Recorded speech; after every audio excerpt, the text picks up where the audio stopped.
সবাইকে আমন্ত্রণ জানাচ্ছি এবি নিউজ প্রাইম সংবাদে। আপনাদের সঙ্গে আছি আমি তাবাসসুম মানিকা। শুরুতেই জানিয়ে দিব সংবাদ শিরোনাম। লন্ডনে পৌঁছেছেন খালেদা জিয়া, ভর্তি হবেন হাসপাতালে। শাহবাগে পুলিশের বাধায় বিডিআর ও বৈষম্য বিরোধী ছাত্র আন্দোলনের মিছিল। যুদ্ধের শক্তি বাড়াতে তুর্কি ট্যাঙ্ক আনছে বাংলাদেশ, ব্যয় হবে বড় অঙ্কের টাকা। রাজনৈতিক সংকটে আওয়ামী লীগ, ভবিষ্যৎ কি অনিশ্চিত। কানাডা কখনো যুক্তরাষ্ট্রের অংশ হবে না, বলেন জাস্টিন ট্রুডো। জাতীয় দলে ফিরতে বিসিবি থেকে সময় নিয়েছেন তামিম, শীঘ্রই আসবে ঘোষণা। দর্শক, এতক্ষণ শুনছিলেন শিরোনাম, এখন বিস্তারিত। চিকিৎসা নিতে লন্ডনে পৌঁছেছেন বিএনপি চেয়ারপারসন খালেদা জিয়া। বুধবার বাংলাদেশ সময় বিকেল 2:58 লন্ডনের হিথ্রো আন্তর্জাতিক বিমানবন্দরে অবতরণ করে খালেদা জিয়াকে বহনকারী রয়্যাল এয়ার অ্যাম্বুলেন্সটি। এর আগে মঙ্গলবার রাত 11:46 খালেদা জিয়াকে বহনকারী ফ্লাইটটি হযরত শাহজালাল বিমানবন্দর ত্যাগ করে। কাতারের আমিরের পাঠানো এয়ার অ্যাম্বুলেন্সটি ঢাকা থেকে দোহা হয়ে লন্ডনে পৌঁছেছে। জানা গেছে, এই সফরে 4 জন চিকিৎসক ও প্যারামেডিক্সের পাশাপাশি খালেদা জিয়ার মেডিকেল বোর্ডের 6 জন সদস্যকে নেওয়া হয়েছে। এছাড়া খালেদা জিয়ার ছোট ছেলের স্ত্রী সৈয়দা শর্মিলা রহমানও গেছেন লন্ডনে। লন্ডন পৌঁছেই খালেদা জিয়া সরাসরি লন্ডন ক্লিনিকে ভর্তি হবেন বলে জানা গেছে। পরে লন্ডন ক্লিনিক সুপারিশ করলে তাকে যুক্তরাষ্ট্রের জন হপকিন্স ইউনিভার্সিটি হসপিটালে নেওয়া হতে পারে। বিডিআর হত্যাকাণ্ডের পুনঃতদন্তের দাবিতে শাহবাগে পুলিশের বাধার মুখে পড়েছে বৈষম্য বিরোধী ছাত্র আন্দোলনের বিশাল পদযাত্রা। বুধবার দুপুরে পিলখানায় বিডিআর হত্যাকাণ্ডের পুনঃতদন্তের দাবিতে শহরের বিভিন্ন স্থান থেকে আসা আন্দোলনকারীরা শাহবাগে জমায়েত হন। তাদের সঙ্গে ছিলেন বিডিআর হত্যাকাণ্ডের শিকার সদস্যদের পরিবারের সদস্যরাও, যারা দীর্ঘদিন ধরে ন্যায় বিচারের জন্য সংগ্রাম করে আসছেন। শাহবাগে অবস্থান নেওয়া আন্দোলনকারীরা প্রধান উপদেষ্টার বাসভবনের দিকে পদযাত্রা শুরু করলে পুলিশ তাদের অগ্রসর হতে দেয়নি। পুলিশ পদযাত্রা আটকে দিলে আন্দোলনকারীরা শান্তিপূর্ণভাবে তাদের দাবি দাওয়া সম্বলিত স্মারকলিপি নিয়ে প্রধান উপদেষ্টার বাসভবনে যাওয়ার সিদ্ধান্ত নেন। আইন শৃঙ্খলা বাহিনী তাদের সঙ্গে আলোচনায় বসে। একসময় একটি প্রতিনিধি দলকে প্রধান উপদেষ্টার বাসভবনে পাঠানো হয়। বৈষম্য বিরোধী ছাত্র আন্দোলনের নির্বাহী কমিটির সদস্য ও সাবেক সমন্বয়ক মাহিন সরকার, যিনি এই আন্দোলনের মূল মুখপাত্র, তার নেতৃত্বে বিডিআর হত্যাকাণ্ডের পুনঃতদন্তের দাবিতে গত কয়েকদিন ধরেই বিভিন্ন কর্মসূচি ঘোষণা করে আসছেন। বুধবারের পদযাত্রাও ছিল তারই অংশ, যেখানে তিনি দেশের বিভিন্ন স্থান থেকে বিডিআর সদস্যদের পরিবারের সদস্যদের একত্রিত করেছিলেন। সাবেক প্রধানমন্ত্রী হাসিনা এখন কি করবেন? আওয়ামী লীগের পুনর্গঠন ও তার রাজনৈতিক ভবিষ্যৎই বা কেমন হবে? এই মুহূর্তে অস্তিত্ব সংকটে দলটি। তবে এই প্রথম নয়, এর আগেও এমন অবস্থায় পড়েছিল আওয়ামী লীগ। কিন্তু এবারের পরিস্থিতি একেবারেই আলাদা, ভিন্ন বাস্তবতা। 5ই আগস্ট পট পরিবর্তনের পর দলটির নেতৃস্থানীয় যারা দেশে ছিলেন তারা হয় জেলে নয়তো আত্মগোপনে। বিস্তারিত দেখুন প্রতিবেদনে।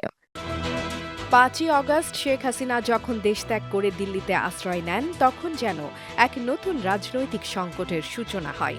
ডাকসাইটে সাবেক মন্ত্রীদের বেশিরভাগই দেশের বাইরে, আর যারা দেশে আছেন তারা অনেকেই কারাগারে বা আত্মগোপনে। এই অস্থির অবস্থায় আওয়ামী লীগের ভবিষ্যৎ কিভাবে দাঁড়াবে, সেটাই এখন বড় প্রশ্ন। শেখ হাসিনার দেশত্যাগের পর সোহেল তাজের নাম প্রতি মুহূর্তে আলোচনায় আসছে। তাজউদ্দিন পরিবারের ঘনিষ্ঠ সূত্রে জানা গেছে, আওয়ামী লীগের শীর্ষ পর্যায় থেকে তাদের দায়িত্ব গ্রহণের জন্য অনুরোধ করা হয়েছে। বলা হয়েছে, 75-এর 15ই আগস্টের পর যেভাবে জোহরা তাজউদ্দিন দলের নেতৃত্ব নিয়েছিলেন, ঠিক তেমনিভাবে এবারও দুঃসময়ে নেতৃত্ব দিয়ে পুনর্গঠন করতে হবে। তবে আলাপ আলোচনার এক পর্যায়ে তাজউদ্দিন পরিবার 2টি শর্ত তুলে ধরেন। প্রথমত, যে বিপুল পরিমাণ অর্থ দেশের বাইরে পাচার হয়েছে তা ফিরিয়ে দিতে হবে। দ্বিতীয়ত, জুলাই আগস্টে নির্বিচারে নির্যাতন ও হত্যার জন্য জনগণের কাছে ক্ষমা চাইতে হবে। এই 2 শর্তে আলোচনা আর এগোয়নি, যা আওয়ামী লীগের ভবিষ্যৎ নিয়ে নতুন সংকটের সূচনা করছে। এখন প্রশ্ন হচ্ছে, এই অনিশ্চিত পরিস্থিতিতে আওয়ামী লীগের হাল কে ধরবে? দল কি সঠিক নেতৃত্ব খুঁজে পাবে, নাকি এটি হয়ে উঠবে একটি দীর্ঘস্থায়ী অন্ধকারে ঢেকে যাওয়ার গল্প? A B news desk report. তুরস্ক থেকে যুদ্ধ ট্যাঙ্ক কিনছে বাংলাদেশ। বাণিজ্যিক সম্পর্ক জোরদার হচ্ছে পাকিস্তানের সঙ্গে। তুরস্ক থেকে বাংলাদেশের যুদ্ধ ট্যাঙ্ক কেনার ইস্যুতে ভারত নজর রাখছে বলে জানিয়েছেন দিল্লির পররাষ্ট্র মন্ত্রণালয়ের মুখপাত্র রণধীর জয়সওয়াল। তবে বাংলাদেশ স্বনির্ভরতা বাড়াতে এই ট্যাঙ্ক কেনার সিদ্ধান্ত নিয়েছে বলে জানা যায়। বিস্তারিত দেখুন প্রতিবেদনে। বিশ্বের বিভিন্ন দেশে তুর্কি সামরিক সরঞ্জামের চাহিদা বাড়ছে, বিশেষ করে তাদের তৈরি ড্রোনের প্রতি। বাংলাদেশেও অনেক প্রতীক্ষার পর এই অত্যাধুনিক ড্রোন হাতে পেয়েছে। এখন নতুন গুঞ্জন উঠেছে, তুরস্কের কাছ থেকে ট্যাঙ্ক কিনতে যাচ্ছে বাংলাদেশ। জানা গেছে ঢাকা তুরস্কে তৈরি তুলপাড় ট্যাঙ্ক কেনার সিদ্ধান্ত নিয়েছে। চলতি বছরেই এই ট্যাঙ্কের চালান বাংলাদেশে আসবে। বাংলাদেশ সেনাবাহিনীর জন্য এই ট্যাঙ্ক কেনার খবর ব্যাপক আলোচনার জন্ম দিয়েছে। তুরস্কের প্রতিরক্ষা প্রতিষ্ঠান ওতোকার, যা আধুনিক সামরিক সরঞ্জাম তৈরিতে বিশেষজ্ঞ, থেকে ২৬টি তুলপাড় লাইট ট্যাঙ্ক কিনবে বাংলাদেশ। এই পদক্ষেপটি দেশের সামরিক বাহিনীকে আধুনিকায়নের লক্ষ্যে নেওয়া হচ্ছে। এটি শুধু বাংলাদেশ নয়, তুরস্ক পাকিস্তানকেও তাদের সমরাস্ত্র বিক্রির বাজারে অন্তর্ভুক্ত করেছে, যা ভারতের জন্য উদ্বেগের কারণ হয়ে দাঁড়িয়েছে। তবে বাংলাদেশ সত্যি তুরস্কের ট্যাঙ্ক কিনছে কিনা এ নিয়ে সরকারিভাবে কিছু জানানো হয়নি। তুলপাড় ট্যাঙ্কটি তুরস্কের স্থলবাহিনীর প্রয়োজন অনুযায়ী ডিজাইন করা হয়েছে। এই ট্যাঙ্কটি অ্যাম্বুলেন্স হিসেবেও ব্যবহৃত হতে পারে এবং এর ওজন ৩০ থেকে ৪৫ টন পর্যন্ত হতে পারে। বাংলাদেশের এই উদ্যোগ সামরিক শক্তি বাড়ানোর পাশাপাশি আঞ্চলিক নিরাপত্তায়ও নতুন মাত্রা যোগ করবে। AB news desk report. কানাডাকে যুক্তরাষ্ট্রের অঙ্গরাজ্য বানানোর হুমকি দিয়ে আসছেন নবনির্বাচিত মার্কিন প্রেসিডেন্ট ডোনাল্ড ট্রাম্প। তিনি বলছেন, অর্থনৈতিক চাপ সৃষ্টি করে কানাডাকে একীভূত হতে বাধ্য করবেন। ট্রাম্পের এমন বক্তব্যের প্রতিবাদ জানিয়েছেন কানাডার প্রধানমন্ত্রী জাস্টিন ট্রুডো। কানাডা কখনো যুক্তরাষ্ট্রের অংশ হবে না জানিয়ে তিনি বলেন, যুক্তরাষ্ট্র এবং কানাডা একে অপরের সবচেয়ে বড় বাণিজ্যিক ও নিরাপত্তার সহযোগী। এতে দুই দেশের কর্মী ও সমাজ উপকৃত হচ্ছে, কিন্তু আমরা কখনো যুক্তরাষ্ট্রের অংশ হব না।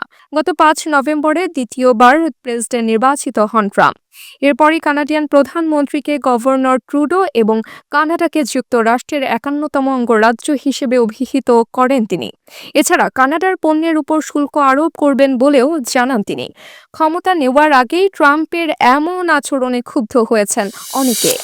লম্বা সময় ধরে জাতীয় দলের বাহিরে আছেন তামিম ইকবাল। মূলত তিনি নিজেকে সরিয়ে রেখেছেন। গুঞ্জন আছে আসন্ন চ্যাম্পিয়ন্স ট্রফি দিয়ে আবারও জাতীয় দলে ফিরতে যাচ্ছেন তিনি। তবে এ ব্যাপারে এখনো বাংলাদেশ ক্রিকেট বোর্ডকে নিশ্চিত করে কিছু বলেননি তামিম। বরং এ ব্যাপারে সিদ্ধান্ত নিতে বোর্ড থেকে আরও কিছু দিন সময় চেয়ে নিয়েছেন সাবেক এই অধিনায়ক।